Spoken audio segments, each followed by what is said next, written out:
Health times நான் நேயர்களுக்கு வணக்கம். நான் டாக்டர் பிரியா, சித்த மருத்துவர், ஆதிகத்தை ஹெல்த் கேர். எல்லாரும் தெரிஞ்சுக்க வேண்டிய ஒரு முக்கியமான விஷயம் நம்ம இன்றைக்கி பார்க்க போகிறோம். அனைவரும் அவசியமாக தெரிஞ்சுக்க வேண்டிய ஒரு விஷயம், அது என்னன்னு பார்த்தீங்கன்னா உணவு.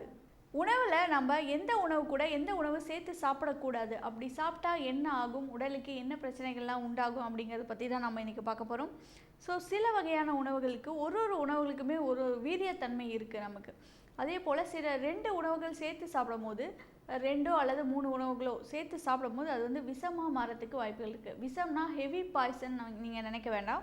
இது வந்து மைல்டான ஒரு பாய்சன் அப்படின்னு நம்ம சொல்லலாம். விஷம் அப்படின்னாலே வந்துட்டு ஒவ்வாத தன்மை அப்படின்னு ஒரு பொருள் இருக்குது.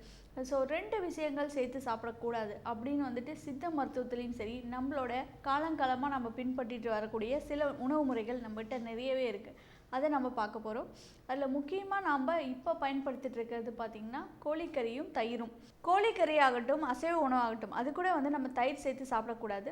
பிரியாணி லவர்ஸுக்கு இது ஒரு சாக்கான நியூஸாக கூட இருக்கலாம். ஆனாலும் கண்டிப்பாக வந்துட்டு அசைவ உணவு கூட இந்த மாதிரி தயிர் சேர்த்து சாப்பிடும் போது அது வந்து விஷமாக மாறத்துக்கு வாய்ப்புகள் இருக்குது. நம்ம சித்த மருத்துவ குறிப்புகள் நிறைய இருக்குது. நம்ம காலமாக நம்ம அசைவ உணவுகளில் பார்த்திங்கன்னா கண்டிப்பாக வந்துட்டு தயிர் சேர்த்த மாட்டோம்.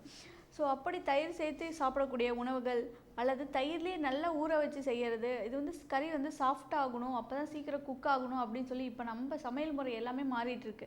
இதை வந்து நம்ம அந்த பழக்கத்தை வந்து நம்ம கண்டிப்பாக வந்து கைவிடணும்.